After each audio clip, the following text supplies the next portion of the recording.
In this video, I want to talk about how I got started with Fabric Real-Time Intelligence and maybe inspire you to also get started. When I got started with Real-Time Intelligence, that was very surprising for a lot of people around me because I'm a front-end person. I work a lot with the business, I talk a lot about strategy, how to create reports that matter and create reports that really lead to action. So a lot of Power BI there, a lot of data visualization, a lot of conditional formatting, these kind of things. So when I talked about real-time intelligence, everyone looked at me like, why would you do that? Because let's be honest, if you look up Fabric Real-Time Intelligence, you get a lot of technical documentation. There are websites that show you, for example, how you can write all the KQL, these kind of things. But here's the reason why I wanted to learn it. First of all, a lot of clients ask me about it. Can we have this information in real time? And I wanted to be able to answer that question and provide them some guidance there. But I also was really interested in the design of real-time dashboards because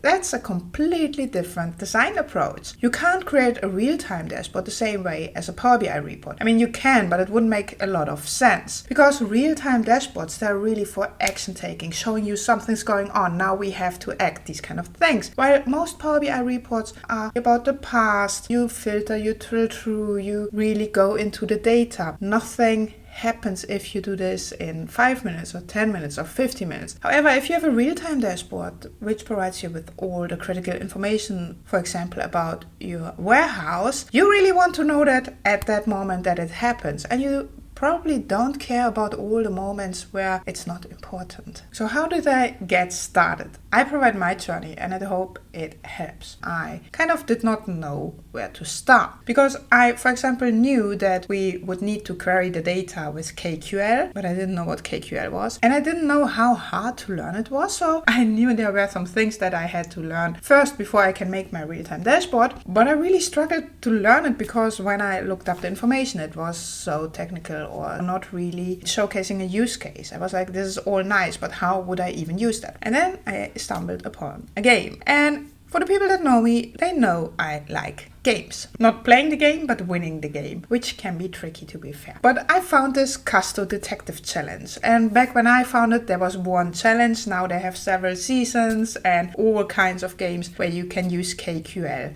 to solve a crime, which is fun. I will not tell you too much information about it here, but you solve a case as a detective and you do that by using KQL. And it starts very basic. So level 1 is a nice starting point. And then in the last level, it gets really tricky. Had to think about it a lot to actually make it happen. So this game for me was very nice because I needed that use case. I needed that. Like I need to have something that I work on. And a lot of tutorials that you can find online, they just don't target the why. They just give you all kinds of information and then they expect you to make up why this is important. So doing that actually helped me to understand how KQL kind of works. Of course, I'm not expert. I mean, I don't need to be an expert at it, but I wanted to understand it. I wanted to understand it in a way that I could create my dashboard that I wanted to create, and I wanted to be able to understand it in a way that I could explain to another business user what it is and why we use it. The next thing that really worked for me is following a tutorial. And now I explained before how most of these tutorials don't have this business case or didn't make sense for me. This tutorial actually made sense for me. It really starts with setting up an event house. It ends with cleaning up the resource, and in between you create everything that you need for your dashboard and alerting on your dashboard, these kind of things. This tutorial is different from other tutorials because it's not a lot. It's not like you first have to read 100 pages to get half a code snippet. These 8 steps actually led to the report they show in the tutorial. So following that tutorial and doing the Kusto Detective Challenge actually helped me to get this basic understanding of what can I do, how can I get my data or data in Fabric Real-Time Intelligence, how can I create a dashboard. But I also want to be honest with you about some challenges that I faced. So the first thing after the Kusto Detective Challenge was for me to think about how can I analyze my own data. But here's the point. I don't have really interesting real-time data around me.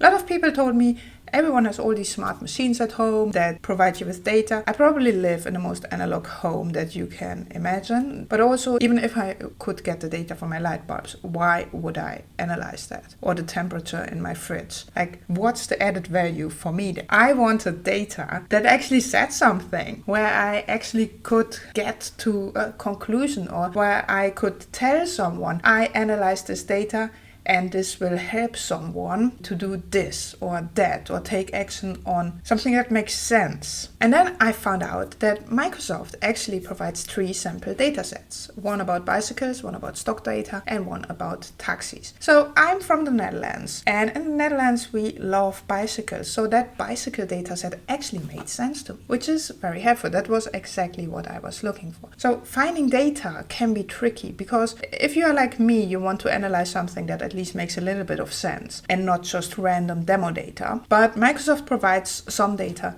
that we can use. And you will see these demo data sets when you get started with Microsoft Real-Time Intelligence, because when you set up the event house and the event stream, you get the option to use demo data. So the second thing I struggled with was what I call too much data too fast. Most of my clients look back at their data every month or every week. They don't need that data near real time. So when I first got my data into my real-time dashboard, it was a little bit harder than I expected to visualize it, because you look at it from a different angle. We really need to show what's important now. And in Power BI, I have what feels like endless possibilities to visualize data, while in a real-time dashboard in Fabric, for example for conditional formatting, you only have 5 or 6 colors. And I really struggled with that. I even thought about writing the team an email about please add all these colors, but then I thought, why? Why do we even need all these colors? Because this is in this real-time dashboard, the client wants to see, is it good, bad? So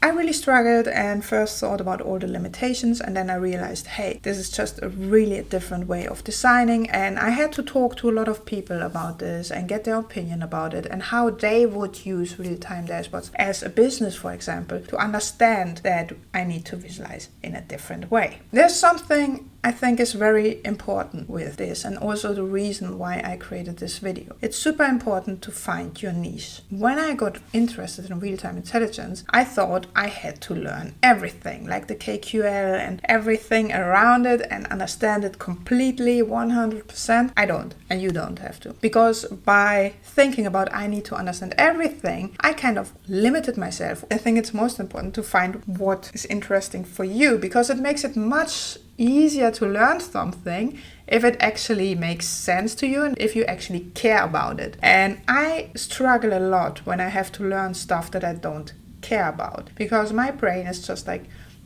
we don't need that. For me, it's easier to actually do something that I care about. So I had to find out, what do I care about to learn this? And what do I care about? The visualization and design side. Like I said, this is how it started. So this means the real-time dashboards are for me really interesting, because I really want to learn about how can I get everything out of these dashboards. The second thing is I love to guide users. In Power BI reports, I use a lot of conditional formatting to really guide the end users. I want them to take actions. I want them to do things with their data, to create reports that matter. And with real-time intelligence, I want to achieve the same thing. I want to guide the end user. So that's also the conditional formatting and of course the data visualization part. And the third thing that really is important to me is helping others. And that's why I have this website with articles, tutorials, downloads, videos. That's why I have this YouTube channel and why I speak at so many conferences. I love to share knowledge. So what did that mean for me?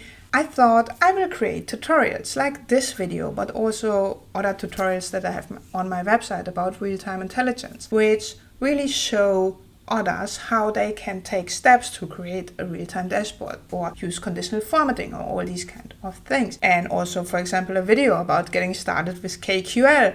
And by creating these videos and tutorials, it actually helped me to get started, because I was repeating everything and recording the videos, writing the articles. So I thought about it over and over again, which also helped me to get better at it. So I very actively decided I will not go into the technical part. I know basically what is happening. I will not be the person implementing this for you, and that's okay. It's not my role. I can be the person that helps you to define the strategy. I can be the person that guides you on the path, but I will not be that super technical person doing the implementation, for example. And that's fine, because I really think we should focus on the things that bring us joy, that we are good at, that we are enjoying to do, because that will show. When I teach my workshops, people see how passionate I am about the topic. They would also see if I'm not passionate about the topic. You will really quickly realize with me. Find your niche, focus on that, and work together with someone else. And then combine your knowledge. So to summarize, getting started can be very tricky. There's a lot of information out there. Make sure you do the things that are interesting for you. And